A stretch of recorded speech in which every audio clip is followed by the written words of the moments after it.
Film की शुरुआत होती है सैम नाम के एक बंदे से जो ट्रेन में सफर कर रहा होता है। उसकी जिंदगी बिल्कुल भी ठीक नहीं चल रही होती। हर मोड़ पर उसे परेशानी का सामना करना पड़ता है। पता चलता है कि वो एक सुनसान रेगिस्तान जैसे शहर जा रहा है जहाँ उसे नई नौकरी शुरू करनी है। ट्रेन में वो अकेला बैठ के खाना खा रहा होता है और उसके सामने एक औरत बैठी होती है, साथ उसका बच्चा भी होता है। सैम उसके हालात देख के अपना खाना उसे दे देता है। अब जब वो स्टेशन पर उतरता है तो पूरी जगह खाली होती है। हालांकि कंपनी ने कहा था कि रिक नाम का एक बंदा होगा जो उसे लेने आएगा। सैम इधर उधर देखता है, फिर उसे कमरे में एक आदमी दिखाई देता है। सैम उससे बात करने की कोशिश करता है पर वो बंदा उसे इग्नोर कर देता है। सैम उससे पूछता है बाथरूम कहाँ है, तो वो बंदा बस इशारे से बता देता है। सैम को उस पर गुस्सा आता है पर वो चुप रहता है और वॉशरूम चला जाता है। फारिग होने के बाद बाहर से एक आदमी की आवाज आती है, जल्दी निकलो भाई, यहाँ पानी भी पैसों का है। असल में यही वो रिक है जो सैम को कंपनी तक पहुँचाने वाला है। सैम कहता है हो गया भाई, बस निकल रहा हूँ। अब दोनों गाड़ी में बैठते हैं और कंपनी की तरफ रवाना होते हैं। रास्ते में रिक बोलता है तुझे $300 देने होंगे ट्रैवल के। सैम चौंक के कहता है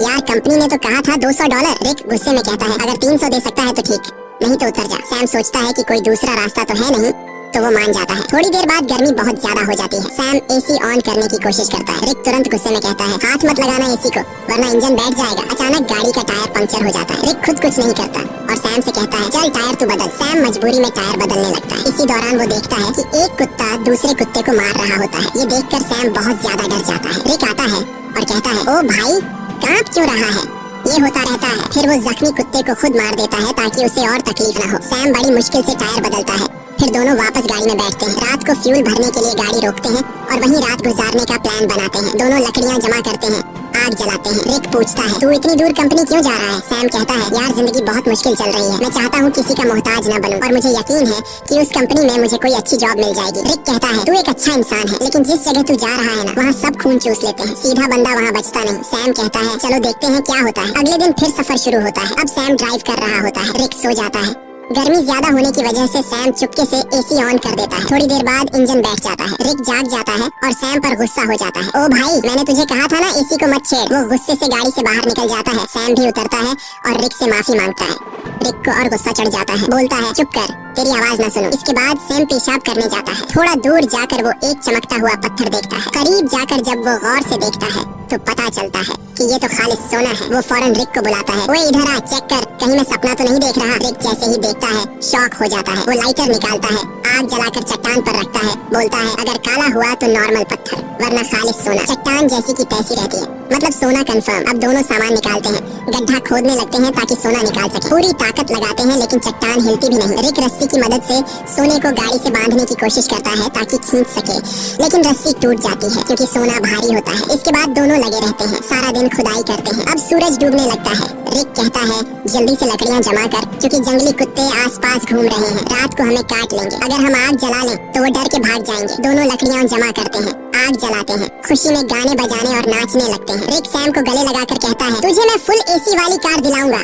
रात को वो लोग बैठकर प्लान बनाते हैं। रिक कहता है ये सोने की चट्टान बहुत बड़ी है, अगर हम महीनों भी खुदाई करते रहें तब भी इसे नहीं निकाल पाएंगे, इसलिए अब एक आदमी यहाँ चट्टान के पास रहेगा और दूसरा जाकर खुदाई की मशीन लेकर आएगा। सैम कहता है भाई तू जाकर ले आ, मैं चट्टान का ध्यान रखूंगा। रिक कहता है नहीं भाई तू जा, मैं चट्टान के पास बैठूंगा। ये रेगिस्तान है, हर तरफ जंगली जानवर है, तू ये बर्दाश्त नहीं कर पाएगा। सैम कहता है कोई बात नहीं, तू मेरी टेंशन मत ले, मैं सरवाइव कर लूंगा। तू वैसे भी चोर है, हो सकता है तू सोना लेकर भाग जाए, तुझ पे कैसे भरोसा करूं। रिक कहता है ठीक है भाई मैं जाता हूँ, तू सोने का ध्यान रखना। अगले दिन वो लोग राशन बांटते हैं। रिक सैम को एक सैटेलाइट फोन देता है ताकि दोनों आपस में कांटेक्ट में रहे। रिक कहता है मेरे एक दोस्त के पास खुदाई की मशीन है, वही लाऊंगा, बस दुआ कर गाड़ी रास्ते में खराब ना हो, मुझे वापस आने में 5 दिन लग सकते हैं। और फिर वह चला जाता है। सैम सोने पर मिट्टी डाल देता है ताकि अगर कोई इधर से गुजरे तो सोने को देख न सके। वो एक छोटा सा टेंट भी लगा लेता है चट्टान के पास और अपना सारा सामान उसके अंदर रख देता है। सूरज डूबने से पहले वो लकड़ियाँ इकट्ठा करता है ताकि रात को आग जला सके। रात को वो आग जलाकर बैठ जाता है, खाने में से थोड़ा सा खाता है और बाकी रख देता है। अचानक उसे जंगली कुत्तों की आवाजें सुनाई देती हैं और उसे एहसास होता है कि अकेले होने की वजह से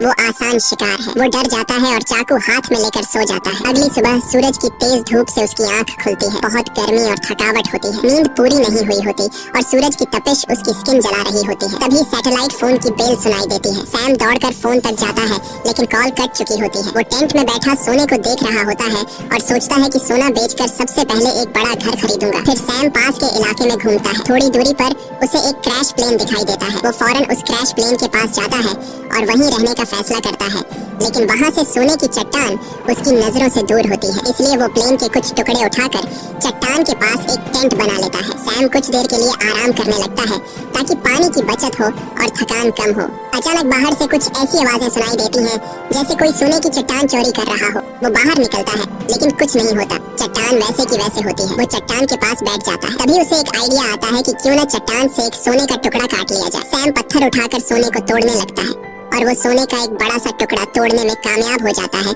और उस पर से मिट्टी साफ कर अपने पास रख लेता है। इसी दौरान रिक की कॉल आती है। सैम बोलता है, ओ भाई तू है कहाँ? सूरज ने मेरा हाल बुरा कर दिया है। रिक कहता है, यार इंजन खराब हो गया है, थोड़ा लेट हो जाऊंगा। सैम कहता है, जल्दी कर, प्यास से मर जाऊंगा। रिक कहता है, मुझे आने में थोड़े दिन और लगेंगे, और फोन काट देता है। रात को सैम आग के सामने बैठा होता है तो कुत्ते चारों तरफ से आवाजें निकालने लगते हैं। सैम को डर लगता है कि कहीं सब कुत्ते एक साथ हमला न कर दें। वो हाथ में जलती हुई लकड़ी पकड़ लेता है ताकि कुत्ते भाग जाएं। वो रात भर कुत्तों के डर से जागा रहता है। सुबह होती है, वो सोना चाहता है लेकिन सूरज ने उसकी खाल जला दी होती है। दर्द से वो सो नहीं पाता। वो पानी पीने जाता है लेकिन पानी भी बहुत कम बचा होता है। इतने में वो देखता है कि एक सांप उसकी तरफ आ रहा है। वो उसे मारने की कोशिश करता है ताकि खा सके, क्योंकि खाना भी लगभग खत्म हो चुका होता है। लेकिन सांप को मारते वक्त पानी की बोतल गिर जाती है और बस थोड़ा सा पानी बचता है। फिर वो दोबारा प्लेन वाले एरिया में जाता है, उम्मीद करता है कि शायद कुछ खाने पीने को मिल जाए। तभी वो देखता है कि दूर से एक इंसान आ रहा है। वो फौरन अंदर जाकर प्लेन में छुप जाता है, लेकिन वो इंसान प्लेन के पास आ जाता है और सैम को बाहर आने को कहता है। करीब आकर पता चलता है कि वो तो एक लड़की है जो उससे बात करना चाहती है, लेकिन सैम उससे बात करने को तैयार नहीं होता।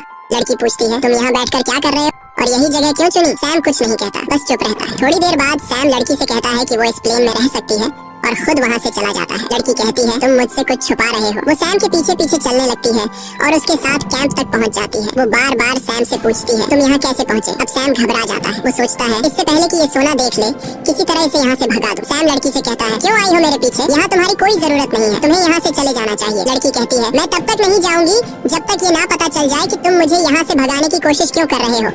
जरूर तुम मुझसे कोई राज छुपा रहे हो। उसी वक्त उसकी नजर सोने पर पड़ती है। वो कहती है, अच्छा तो ये बात है, पूरे सोने के मालिक बन बैठे हो, ये सारा खजाना अकेले ले जाओगे? अब मेरी बात सुन, मैं तब तक यहाँ से नहीं जाऊंगी जब तक इसमें से मुझे आधा हिस्सा नहीं मिलेगा। सैम को गुस्सा आ जाता है। वो डंडा उठाता है और सीधे उसके सिर पर मारता है। लड़की वहीं मर जाती है। सैम सदमे में आ जाता है। उसे यकीन नहीं होता कि उसने लालच में आकर किसी को मार डाला। फिर खुद को संभालता है, उसकी सारी कीमती चीजें उठाता है, एक गड्ढा खोदता है और उसकी लाश को दफन कर देता है। कुछ देर बाद वो देखता है कि एक कुत्ता आकर उस गड्ढे से लाश निकालने की कोशिश कर रहा है। सैम भाग कर आता है, कुत्ते को हटाता है, लाश बाहर निकालता है और आग लगा के बॉडी को जला देता है। अगले दिन उसकी आंख फोन की घंटी से खुलती है। सैम रिक से कहता है, ओ भाई तू कहाँ है? भूख से मेरी जान निकल रही है, अगर तू जल्दी नहीं आया तो मैं भूख और प्यास से मर जाऊंगा। रिक कहता है, सॉरी यार, मुझे पता है तू बहुत तकलीफ में है, मैं जल्दी आ रहा हूँ, बस ये जो खुदाई वाली मशीन है बहुत स्लो है, थोड़ा टाइम और लगेगा। सैम परेशान हो जाता है। भूख प्यास से उसकी हालत खराब है, ऊपर से डर कि कोई जंगली जानवर हमला न कर दे। कुछ देर बाद वो देखता है कि एक गाड़ी सड़क से जा रही है। वो सोचता है, क्यों ना सोने का एक टुकड़ा लेकर यहाँ से निकल जाऊं, लेकिन ज्यादा सोने की लालच ने उसे रोक लिया। वो चाहता तो सोने का एक टुकड़ा लेकर जा सकता था जिससे उसकी जिंदगी बदल सकती थी, लेकिन ज्यादा की चाह ने उसे यहीं रुकवा दिया। सैम शाम से पहले रात के लिए लकड़ियाँ इकट्ठा करता है, लेकिन अचानक एक बहुत तेज रेतीला तूफान आता है। वो टेंट की तरफ भागता है, लेकिन तूफान उसका टेंट उड़ा देता है। सैम जान बचाने के लिए इधर उधर भागता है, लेकिन तभी एक पेड़ उस पर गिर जाता है। तूफान रुकने के बाद सैम खुद को मिट्टी में दबा हुआ पाता है और एक लकड़ी का टुकड़ा उसके पेट के आर पार निकला होता है। पर सैम के मन में सोने की लालच इतनी भर चुकी थी कि वो पेट से लकड़ी निकालने के बजाय सीधे सोने की जगह की ओर जाता है। वो चारों तरफ सोने को ढूंढता है और आखिरकार एक टुकड़ा मिल ही जाता है। सैम खुशी से झूम उठता है। फिर वो अपने पेट से लकड़ी निकालता है और जख्म से बहुत खून निकलने लगता है। वो कपड़े का टुकड़ा लेकर जख्म बांधता है, लेकिन खून रुकता नहीं। मजबूरी में वो आग जलाकर एक डिब्बे का टुकड़ा गर्म करता है और जख्म पर लगाता है। इससे सैम को इतनी तकलीफ होती है कि वो बेहोश हो जाता है। थोड़ी देर बाद होश आता है। उसे हर तरफ वही लड़की दिखती है जिसे उसने मारा था। अब उसका दिमाग घूमने लगता है। उसे समझ नहीं आता कि ये सच है या फिर वहम। तभी फोन बजता है। रिक कॉल करता है। सैम चिल्लाता है, यार वो लड़की हर तरफ दिख रही है। रिक बोलता है, कौन सी लड़की? देख, किसी को सोने के बारे में पता न चले, अगर किसी को पता चल भी गया हो तो उसे मार डाल। लेकिन सैम की हालत इतनी खराब होती है कि वो किसी को मार तो क्या, अपने पैरों पर खड़ा भी नहीं हो सकता। वो जमीन पर रेंग रहा होता है, जवाब देने की भी हिम्मत नहीं होती। अचानक वही लड़की सामने खड़ी नजर आती है, लेकिन इस बार उसके चेहरे पर कोई जख्म नहीं होते। वो सैम को पानी पिलाती है और मदद करने को कहती है, लेकिन सैम सोने की लालच में इतना अंधा हो गया था कि वो मदद लेने से भी इनकार कर देता है। सैम डरते हुए कहता है, मैंने तुम्हें मार डाला था, दूर रहो। वो बोलती है, बस इतना बता दो क्या मेरी जुड़वा बहन यहाँ से गुजरी है? तब सैम को यकीन हो जाता है कि ये वहम नहीं है, बल्कि ये उसी लड़की की बहन है जिसे उसने मारा था। सैम कहता है, नहीं, मैंने कुछ नहीं देखा, बस तुम यहाँ से चली जाओ। जिसके बाद वो लड़की वहाँ से चली जाती है। कुछ देर बाद जंगली कुत्ते उसके पास आने लगते हैं और उसे चारों तरफ से घेर लेते हैं। वो तुरंत रिक को फोन करता है। वो रिक से पूछता है कि तुम कहाँ हो, जल्दी आओ नहीं तो ये कुत्ते मुझे मार डालेंगे। वो रोने लगता है। रिक से रिक्वेस्ट करता है कि प्लीज जल्दी आ जाओ, मैं मरने वाला हूँ। रिक कहता है, रुक जा, मैं बस पहुँचने वाला हूँ। तभी अचानक कुत्ते हमला कर देते हैं।